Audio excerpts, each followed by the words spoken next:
Let's reach to the fives. We'll do the fives, then I'll call just a brief 10-minute break in case anyone's lungs are craving for nicotine, so that I can just sort of spend a couple of minutes emptying my bag. Yes. I'm halfway there. This is too long. Is this that long? Oh my god, I'm so sorry.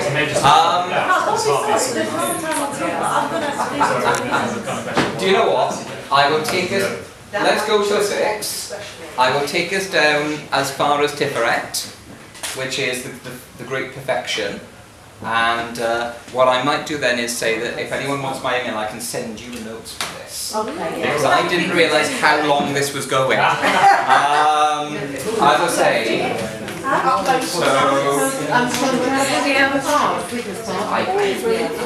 have any. It's interesting. Pleasure. I'll stick them up. Easy. I don't know. But yeah, I'll send them to you. You can put them up on LTSG.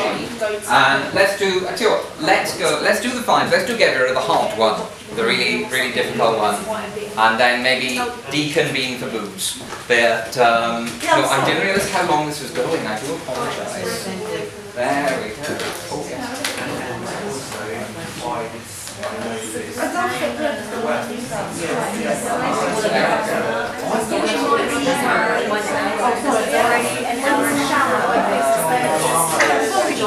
No, I didn't. You know what? I looked at my watch. I thought it was a different word to what it was. I thought I'd only be going to questions. Yeah. I was thinking, I can't call a break yet. I don't know.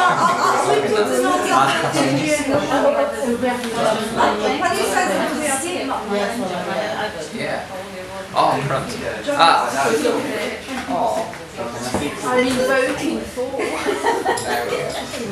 So yes, anyone wants to get in touch, I'll send you notes, I'll get Anton to put them up. Okay, so, let's do one more. Then, gents, let's do one more. The most difficult sphere of all, the one that everybody doesn't like. I have a weirdly positive relationship with it, but I like discipline. So, this is Gebura, the 5s. Now, as I say, it's one of my favourites. It's one of the feminine Sephira, and it's characterised by an archangel called Kamael. And my favourite, Gebura. It is Geburah. That's okay. And as I say, it's the difficult one. It corresponds with the planet Mars, and its archangel is Kamael, who is one of the very rare female archangels. As far as I know, there are 2. There's Kamael and Sandalphon, and that's it. And all the others are men. Well, this is true, but they're the ones that have definite. You're right. But it's like they're the 2 ones that have a definite gender, and they're both female. She might be. I don't know who she's doing. Also described as the Long Angel and the Princess of Freya. Well, Arnold with the top one. Anyway.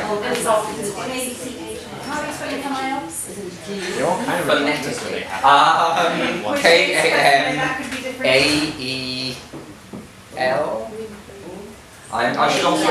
That's it. I think so. I should also admit at this point, I'm actually very mildly dyslexic, so spelling things out in public isn't my best skill. I think that's how it is. Now then, I comfort myself. There's one very famous rapper who went on TV and said, "I've never once correctly spelled my name during a routine." He was like, if you said, "I've never once corrected Louis Theroux." That's it, with the top one then. So it's the bottom of the top being twins. Oh, you can't? No, because I don't speak my father's mother tongue. Oh, I see. So I can't pronounce it. That's alright. I can't pronounce my wife's birth name.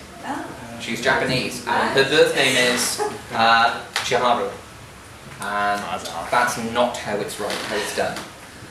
Chiharu, because it goes in a certain way that just I can't hear. But it's okay, she doesn't call herself that in daily life anyway. But, yeah, so I understand. So, yeah, but no, that's how I comfort myself. Now, so, Gebura, the 5s. Her name means strength or severity. She's also got the additional title of Din, which means justice, and Pachad, which means terror. She is a destructive force to balance Chased's constantly expanding actions. And it might seem a bit harsh, but as I've said, all this stuff, like, I mean, you know, one example of constantly expanding things within your body is the E. coli virus.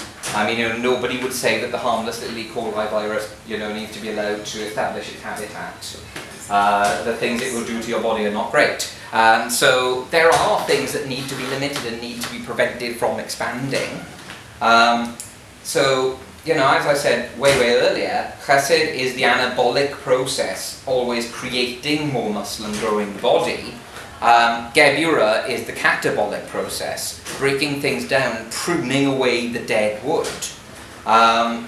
You know, and it does this, and this is the very thing that people tend not to like. Geburah prunes without fear or favour. Geburah does not care about your feelings, your values, your emotions. If your kind of life is passing through a Geburah phase, it will take away whatever it needs to take away, regardless of what you feel about that. And that is why it is kind of the scary kind of sphere for a lot of people. I've just got a flash of Yeah. Hardy's Imminent Will. Yeah. That thread throughout all his tragic novels, that Imminent Will takes no regard of people's suffering. I like that. I didn't know that. Yes. No, that's very accurate. I like that. Yeah, exactly. The imminent will takes no account of people. You know, it might be you want to continue doing a certain job, but the universe doesn't need you doing it, so you won't be doing it. You know. So yes, exactly. That sort of thing. Now, of course, I say it's about breaking down and pruning away things that no longer serve their purpose. The shaping, defining effect of Bina has done its work, and so now we move down to dealing with things that have a definite existence in the real world. They've already been formed in the womb and released. This means that the greater good necessitates amputation, brutal severing of relationships, and eradicating of the unnecessary. Camail's name means the desired of God and the treasure of God. And her name breaks down into Kof, Mem, Aleph, Lamed. And so, and those words themselves, their meaning, those letters themselves have the meaning of a female hand, water, the female divine within nature, Aleph is the ox, and Lamed is the ox goad. So it is basically this feminine hand goading an ox into the water. In tarot, Geburah represents the next phase of the Dunning-Kruger effect, sadly. This is the bit where you learn just enough to realise how little you know. And that is an essential phase for all of us, sadly, in the Dunning-Kruger effect. And then once you realise how little you know, you realise who is and is not laughing at you, and the reasons why certain things are happening to you, and that's not always pleasant. You know, this is things like, in a relationship, this is that first big argument where it all comes out. You know, you've been through the honeymoon phase and you've been hiding all the things you can't stand about each other because, you know, you're pretending it won't be a problem in 2 weeks. But now, it all comes out because, you know, you're in a proper relationship and this stuff has to be sorted out. You know, in swords, it might be when your academic paper goes to peer review. You might be a fantastic expert, you think, in your field. You might have had great feedback in conferences. When that paper goes to peer review, it will be torn to tiny little pieces, and so will your ego. This is, you know, the world of, you know, Geburah. In the Book of Thoth, though, Crowley is much more positive about Geburah. Crowley describes the fives as being nothing worse than being goaded into stirring yourself to work after falling asleep in your chair after a heavy lunch. And he was like, anybody going through that phase should see it that way. In the Naples arrangement, it's associated with unpredictability and disruption. It is motion coming to the aid of matter, as it's called. And as Pythagoras calls it, the pentad. Responsible for keeping balance within the universe. and it's given the titles both Justice and Nemesis. It represents the shape of man in the universe, and as such, it just destroys, sadly as we do very often, things that we feel are not needed. Now then, guys, so one last time, let's begin.